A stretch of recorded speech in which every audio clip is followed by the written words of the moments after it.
Hey, what's up everyone? This is K Collections, and as usual, this is a banner summary where I break down the servants, the craft essence to give you guys a general idea of what to expect and hopefully help you make a decision if you're on the fence of pulling on this banner or not. So for this banner, I'm actually going to split it into two parts because there's just so many things to cover.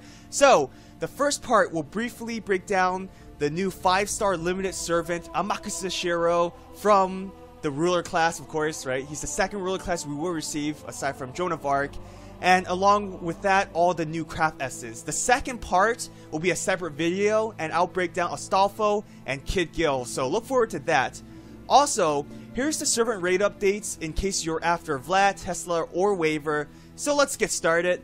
Just to let you guys know, Amakusa Shirou will have another banner this year on November 22nd to December 7th. So if you don't pull him this time, you'll get another chance. Keep in mind this is the JP schedule, so just expect this to be a bit earlier for us NA players. I know some players may compare the two rulers, so here's just a very quick explanation of the two. Joan of Arc plays more of a defensive role, having 4 arts in total, which includes her Noble Phantasm, of course, and a Noble Phantasm that protects and heals. Amakusa Shirou is more of an offensive ruler, which is quite unique and quite awesome in my opinion, with 3 Buster cards in total and an AoE Noble Phantasm. So starting with his attack cards, he has 1 Quick, 2 Arts, 2 Busters with a Buster Noble Phantasm. For his hit amount, Quick does 3 hits, Arts does 2 hits, Buster does 1 hit, Extra does 4 hits, and his Noble Phantasm does 1 hit. Taking a look at his active skills, they're actually quite good. His first skill, Revelation A, is simple but effective. You gain crit stars for 3 whole turns, anywhere from 3 stars to 9 stars depending on the level, so this is like a 20-30 for 3 whole turns. Of course, leveling up this skill will benefit you for the increase in stars and skill cooldown. His second skill, Baptism Sacrament, is in my opinion his strongest skill, and I would advise leveling this skill up first. It has 2 effects. First one, it decreases charge of undead and evil demon enemies. The main strength of this skill, however, is his increase in MP gauge for 5 turns. The charge is anywhere from 10% to 20% depending on the skill level. This skill helps Amakusa Shirou use his Noble Phantasm faster and more frequently, which is one of his strengths. So this has high synergy with his playstyle, and with the right team composition, you can spam his Noble Phantasm. Finally, moving on to his last skill, again, simple but effective. It basically can stun 1 enemy servant for 1 turn. Of course, higher the level, higher the chance. This skill is self-explanatory because you basically want to use this skill to stop an enemy servant's Noble Phantasm or just to delay them a turn if you need. But post-strengthening quest, this skill becomes even better as it increases Buster card performance for 3 turns, thus helping him with damage output. Ideally, you want to use this skill before a Buster Brave Chain with his Noble Phantasm, of course. In the end, his skills are very useful and quite consistent with his strength, which is his Noble Phantasm. He only has 1 passive skill, which is Magical Resistance A, and this increases debuff resistance by a whopping 20%. Now, let's talk about his awesome Noble Phantasm that I freaking hate. So if you guys watch Fate Apocrypha, you'll know why. As I said before, this is an AoE Noble Phantasm, but what's unique about this is that it removes all buffs before the damage, which is really awesome. So this eliminates evades, defense buffs, etc, etc. Then it will damage all enemies. A great Noble Phantasm, especially when facing enemies that buffs a lot, and we're going to experience that quite often in the later stages of the game. But the damage output is quite low, so that's kind of his weakness. And you know, him being a ruler class, he doesn't have the class advantage to further increase damage. Of course, unless you're facing a berserker, then that's a different story. You will have class effectiveness against berserkers, but other classes, again, the damage output is relatively low. It also decreases crit hit rate of your enemies for 1 turn, which is an added bonus in my opinion. Overall, an amazing Noble Phantasm, and when combined with his skills, it can be very effective. I still hate it though for, you know, what it did to my waifu, but I mean, that's kind of spoilers. Not really, but I still hate his Noble Phantasm. Cool servant though, just hate his Noble Phantasm for what it did.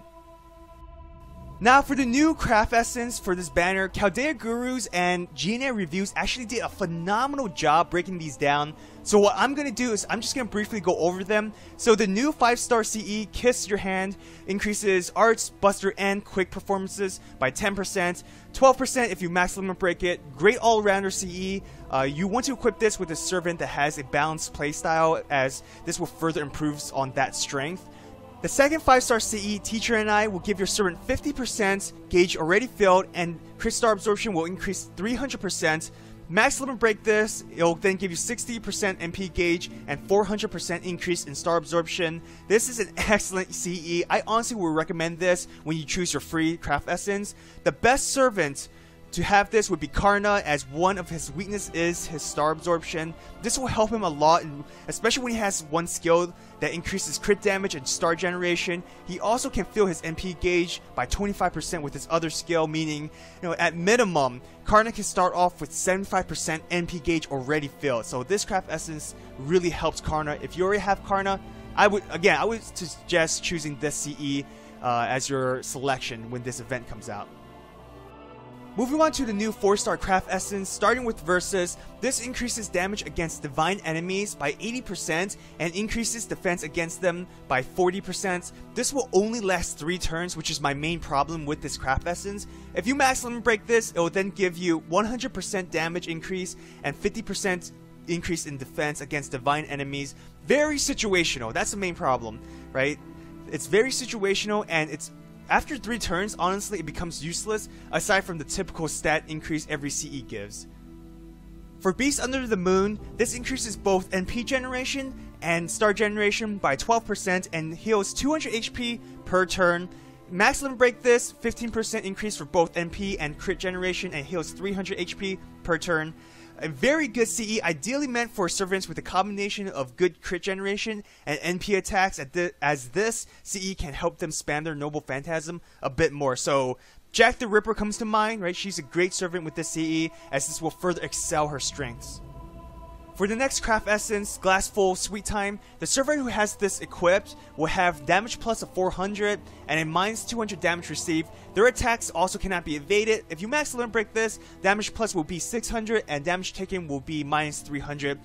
For Noisy Obsession, this increases crit and NP damage by 15% and charm success rate by 12%. Max limit break it, it would then increase crit and NP damage by 20% and 15% for charm success. Another great CE in my opinion. Okita and Jack are great servants to have this to further boost their strengths. Now for the final 2 craft essence, the first one grants evasion for 1 hit, healing received increased 5% and debuff success rate increased by 3%. Max limit break it, healing received will then increase to 10% and debuff success rate increased to 5%. Evasion is still 1 hit. A great servant for this is Marie. She heals herself frequently, so the plus in healing received is great. She also has a charm skill, and she also has invincibility skill that can take 3 hits. Combined with this, it's 4 hits in total before she takes damage. For the final craft essence, this gives 1 crit star per turn and increases damage against dragon trait enemies by 8%. Max limit break it, you'll then receive 2 stars per turn and damage increase to 10% against dragons. And the best servant to have this with is basically Siegfried, right? He's the perfect servant to have with the CE. I do recommend rolling on this banner for some of these CEs. If anything else, the artwork looks amazing, but some of these craft essence are actually quite good. So, my final thoughts. Amakusa Shirou is a great servant meant to tackle tough quests, especially against strong enemy servants. He is not meant for farming, just to let you guys know. Some weaknesses he has is his damage output with his Noble Phantasm. He will have his strengthening quest later down the road to help him a bit with that, but you're just gonna have to wait quite some time before it's released. His ruler class is both an advantage and a disadvantage. It's a disadvantage because he won't be able to have any damage effectiveness against many different other classes, which again means less damage output. Except for Berserkers, you still have effectiveness because of the Berserker class. The advantage of a ruler class would be because he's able to tank and take a lot of damage, which that's something I'd much prefer. Overall, he has great skills, being able to stun servants, gain crit stars per turn, and also a skill that fills his MP gauge every turn. Baptism Sacrament is his key skill, but it does have a high cooldown, which is why for recommended servants, I would recommend Tamamo, she will be excellent for him. She can heal him, making him survive even longer. Of course, he's a ruler class, so he's able to take massive amounts of damage, and then having Taimamo heal him will be even better just to help with survivability. She also helps with NP gain, so he can spam his Noble Phantasm a lot more, and most importantly, she can reduce his skill cooldown, so again, you can spam his skills even more. Waver can also help, but I feel like Waver goes with everyone, so I can't really say he's a recommendation, but nonetheless, regardless, Waver can fill NP gauge and increase Amakusa Shirou's attack. He can also increase his defense, so that, that kind of helps when you're facing, let's say, a Berserker class, where the ruler doesn't have a defense advantage against any Berserker. Ideally, you want one support and one main attacker as your team composition. Amakusa Shirou fits somewhere in the middle. He's not your main attacker, and he's not your main supporter. He's kind of a balance. So if you want an effective team, having Amakusa Shirou, one strong supporter and one strong attacker would be most ideal. Lastly, ending off with recommended craft essence for Amakusa Shirou, I do recommend Heaven's Feel and Black Grail for increase in NP damage, Limited over 0 to help with Buster performance, again helps with damage output. Lastly, Prisma Cosmos for NP gain, meaning if you have his skill at level 10 and you max limit break this craft essence, that means that's 30% NP charge every single turn, which is awesome.